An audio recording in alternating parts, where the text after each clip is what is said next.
Bonjour, c'est Anne, ta coach grossesse, et je suis ravie de te retrouver aujourd'hui pour discuter avec toi d'un sujet dont on parle peu, encore tabou, qui est la plus grande supercherie que représente la grossesse après le Père Noël. C'est parti!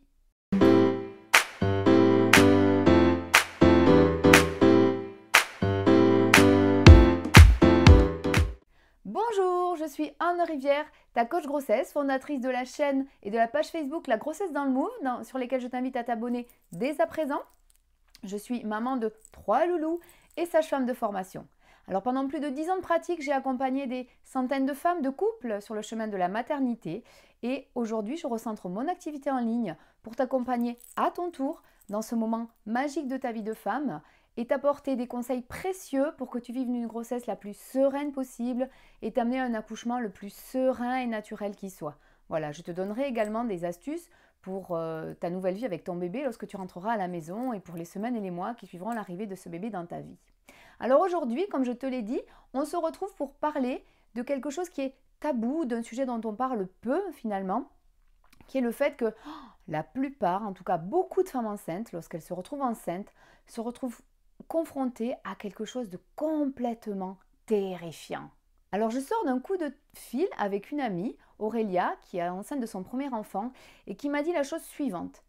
Eh bien tu sais, je crois que je suis en train de vivre la plus grande supercherie de ma vie après le Papa Noël. Eh bien oui, parce que Aurélia, qui attend son premier enfant, se retrouve comme beaucoup d'entre vous certainement en proie à vivre des choses qu'elle ne soupçonnait même pas.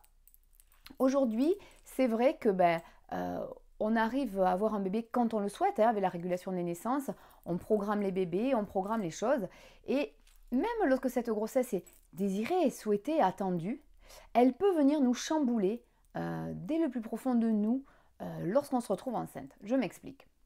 Alors, bien évidemment, il y a une transformation au niveau du corps, puisque dès le début de la grossesse, les seins deviennent tendus, lourds, le ventre est un peu plus gonflé, on perçoit beaucoup de fatigue, d'hypersomnie, on a tout le temps envie de faire dormir, on a tout le temps envie de dormir, des nausées, plus ou moins, selon les femmes, et notre humeur se trouve changée. Ça, c'est les hormones. Donc, elles ont bon dos, ces fameuses hormones, comme on en discutait avec Aurélia. Mais ce dont on parle, tout ça on en parle, pardon, mais ce dont on parle finalement très peu, c'est ce sentiment que perçoivent les femmes lorsqu'elles se retrouvent enceintes, avec la sensation que on ne leur a rien dit de ce qui les attendait. Eh bien oui, puisque dans le monde dans lequel nous vivons, dans notre culture, dès notre plus tendre enfance en tant que petite fille, eh bien, on est formaté, et ça depuis soit dans la famille, soit en tout cas à l'école, à être la bonne petite fille qui écoute, qui obéit et qui est dans le contrôle, la maîtrise des choses. Voilà. Et là, lorsqu'on se retrouve enceinte, eh bien, on ne contrôle plus rien, on ne maîtrise plus rien. Lorsqu'on a le cerveau qui est complètement liquéfié avec la sensation d'avoir un nuage dans la tête, eh bien, qu'est-ce que vous voulez contrôler? Lorsqu'il faut aller au boulot dans cet état, en ayant sommeil, la nausée, qu'est-ce que vous voulez être productif, contrôler votre vie? C'est juste impossible, impensable. Et c'est normal. Donc voilà, si tu vis ces choses-là, tu es quelqu'un de complètement normal, puisque beaucoup de femmes enceintes le vivent sans le dire, puisqu'en fait c'est tabou, on a honte. On ne peut pas dire aux gens qu'on connaît à peine « Ah non, mais quelle galère d'être enceinte, quoi !» Alors qu'au fond, c'est paradoxal, on a voulu ce bébé, on l'a désiré. Donc là où il faut bien comprendre qu'il y a deux choses différentes, c'est que entre le désir d'enfant et la réalité de la grossesse, c'est tout un monde.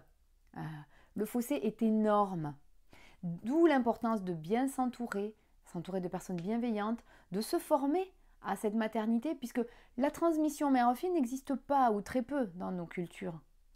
Donc, il va falloir aller chercher ailleurs cette info afin de te déculpabiliser, de ressentir parfois des sentiments pas toujours très agréables à l'égard de cette grossesse. Voilà, tu as le droit de ne pas être en forme, tu as le droit de ne pas être contente. Pardon, le coussin s'en va. Tu as le droit d'être fatigué et il est important que tu puisses l'accepter pour le faire accepter à ton entourage parce que c'est dans ce sens-là que cela fonctionne. Ce n'est pas ton entourage la plupart du temps qui va te dire oh, « repose-toi, tu es enceinte, il faut en faire moins, etc. etc. » Ton conjoint la plupart du temps, il n'y comprend rien pas qu'il soit bête, mais il ne le vit pas. Donc comment veux-tu qu'il comprenne quelque chose qu'il ne vit pas dans son corps? Voilà, surtout quand c'est le premier enfant, hein. C'est là de toute façon la plus grande découverte sur la grossesse, c'est le premier. Voilà. Donc au final, compte sur toi et va chercher autour de toi les ressources qui vont te permettre d'apaiser donc ces stress, ces tensions, cette anxiété que parfois la grossesse peut générer du fait de te retrouver dans une posture où tu es bloqué, où tu ne peux pas avancer au rythme où tu voudrais, voilà. Alors que jusque-là, tu avais l'habitude de maîtriser, contrôler ta vie, comme beaucoup de femmes d'ailleurs parmi nous, hein. Je veux dire, je faisais entièrement partie de ces femmes-là avant d'avoir mon premier enfant. Voilà, donc je sais de quoi je te parle. La grossesse est un chemin, elle dure 9 mois, c'est pour nous préparer justement à la suite, nous permettre d'aménager notre vie avec notre bébé, puisque tout comme le passage de l'adolescence, eh bien, lorsque l'on attend un bébé, cette étape de maternité est faite pour nous transformer et nous serons une femme différente au bout de 9 mois par rapport à la femme que nous étions avant d'être enceinte. Et c'est magique, je t'assure. Alors pour récapituler, ce qui est important de comprendre dans cette fameuse supercherie qui est la grossesse, c'est que bien évidemment tu es heureuse au fond de toi, bien évidemment ce bébé tu le désires, mais tu as le droit d'exprimer des émotions pas toujours positives à l'égard de cette grossesse, puisque il y a de l'inconfort physique, psychique, les hormones sont là, les émotions sont là, sur le, je dirais, à fleur de peau, et tu ne te sens pas toujours très bien comprise, très bien entourée. D'où l'importance d'avoir un entourage bienveillant, donc de te former, de te documenter et de trouver des professionnels à ton écoute. Voilà, des professionnels qui te correspondent. N'attends pas forcément que ton conjoint comprenne d'emblée tout ce que tu vis, puisque pour lui c'est tout nouveau, il ne le vit pas dans son corps. Mais par contre, fais-toi confiance et écoute-toi. Voilà, ce sont des choses capitales, essentielles. Alors si tu as aimé cette vidéo, pense à me le mettre en commentaire et à me dire également si tu aimerais qu'on fasse une vidéo débat avec justement Aurélia, ma copine enceinte. Je pense que ça pourrait être très très chouette de discuter de tout ça ensemble. Deuxième chose, pense à liker cette vidéo, à la partager à une amie enceinte. Et puis surtout, n'oublie pas, j'ai préparé pour toi ici donc mon e-book en bonus. Il est gratuit et il te permettra d'avoir mes 11 astuces pour réussir ton accouchement naturel et de manière sereine. Ça vaut le coup, hein? Allez, on se retrouve très bientôt. Bye bye!